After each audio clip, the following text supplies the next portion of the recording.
With Season 5 of Delta Force just around the corner, I wanted to make an aggregate of all the things that I hope will be changed in the new season. Now, I'm not going to say anything about content because obviously we all want content, but this is mostly things that have just been a real nuisance to me over my time playing Delta Force since the launch of the game, and that have still not been addressed and or changed whatsoever.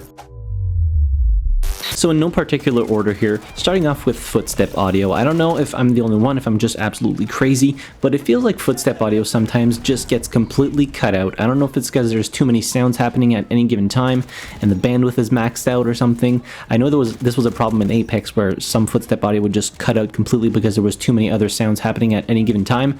Don't know if Delta Force is the same, but I can't tell you how many times people have walked up to me or ran up to me and just absolutely zero footstep audio. Same thing with like zip lines, people hopping on zip lines. There's just no audio cue to warn you that those people are coming up.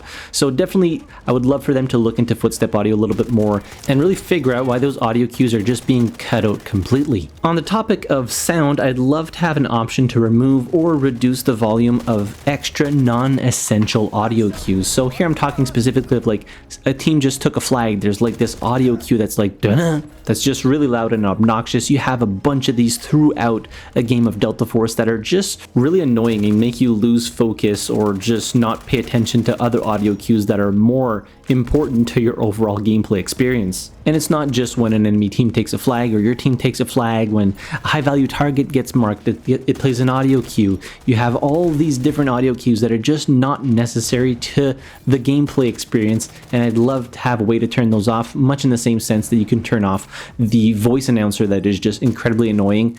Have them down to 0, that is perfect, but now all these extra audio cues that I wish were just gone, I would love to have an option to at least reduce them or completely remove them in the audio section of the game, because yeah, it just deters from everything else that's happening, and there's already so many things happening, you don't need extra distractions for sounds that are completely useless.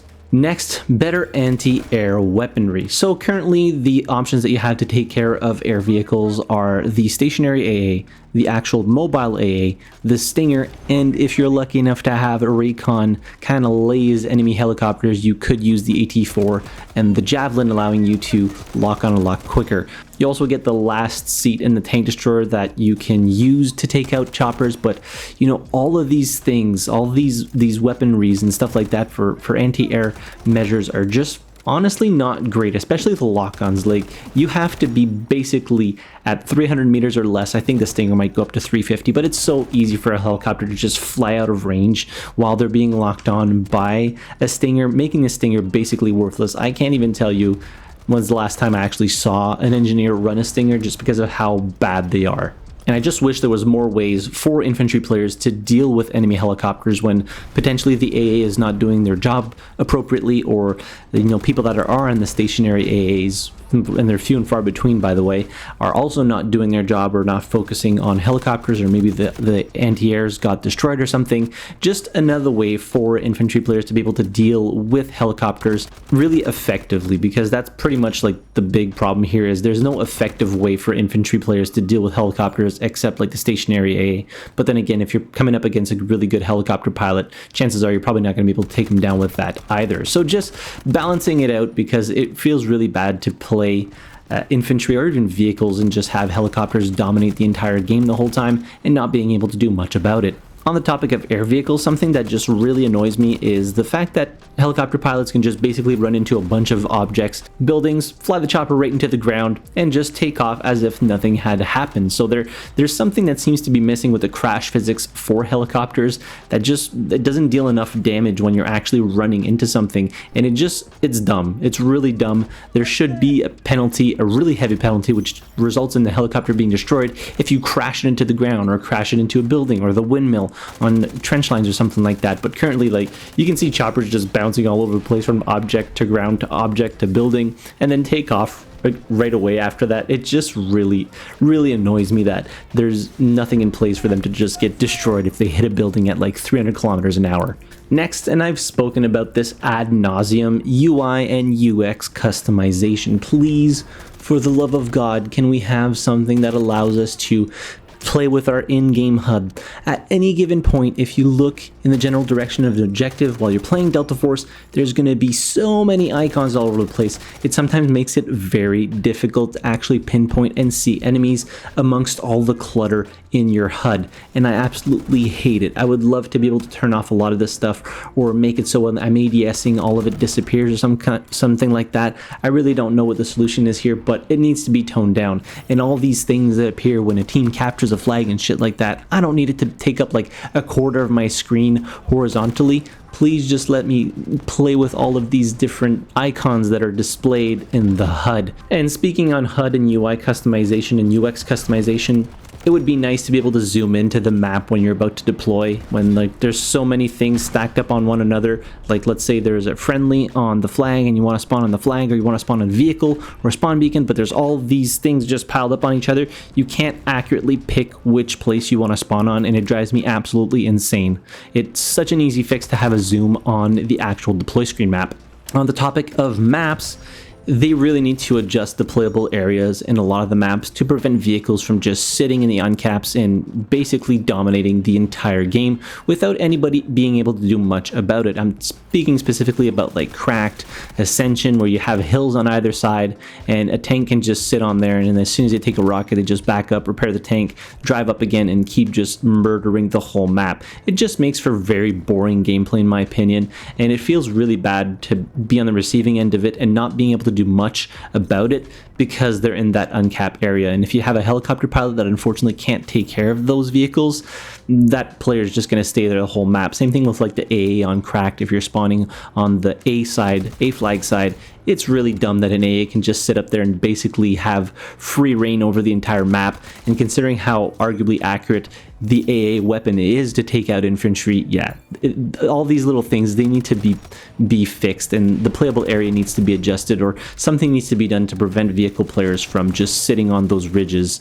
I don't know what it is. There's probably a really good solution for it, but yeah, it needs to be addressed.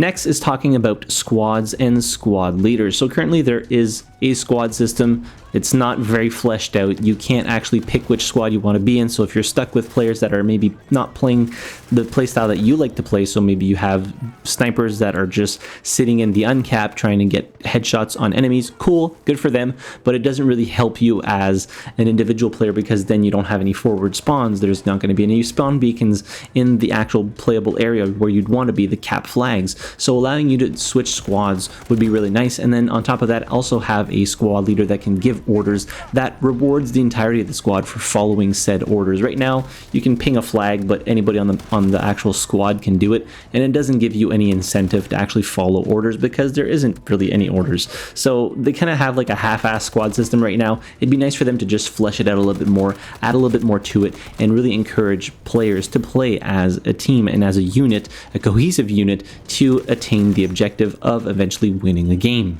Moving on to support class. It would be nice for them to give the support class some love. So in the past couple of seasons, you know, the assault class, the engineer class, and the recon class all had new weapons added to them. And I'm not talking about like brand new weapons for the season itself, but weapons that were only available to other classes. They got some love. They gave them to the assault class, they gave them to the engineer class, they gave it to the recon class. And support always gets the shit end of the stick, for lack of a better word. So obviously we got like the double barrel shotguns, and I say we as a support main. I mostly play Stinger and Toxic. It really feels like we always get the shaft in terms of getting access to weapons that are available to other classes. So like the recon got the K416, the assault class got the K416, the engineer got whatever, and then the support just gets nothing every single season. So it would just be nice to get an extra assault rifle or two.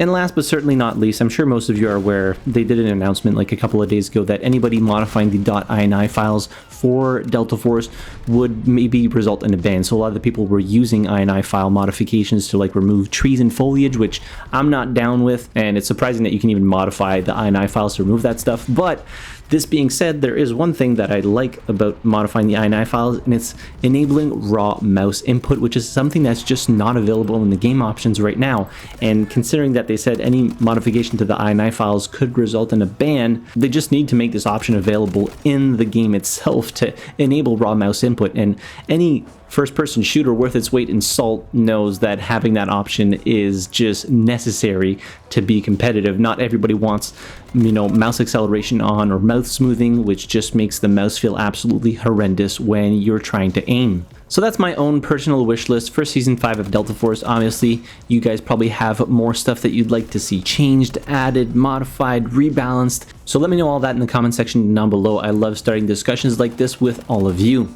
But that'll be it for today's video. Hit the like button if you enjoyed it. Subscribe to the channel if you haven't already. And as always, thank you very much for watching. I really appreciate it. And I'll see you guys in the next video. Have a good one.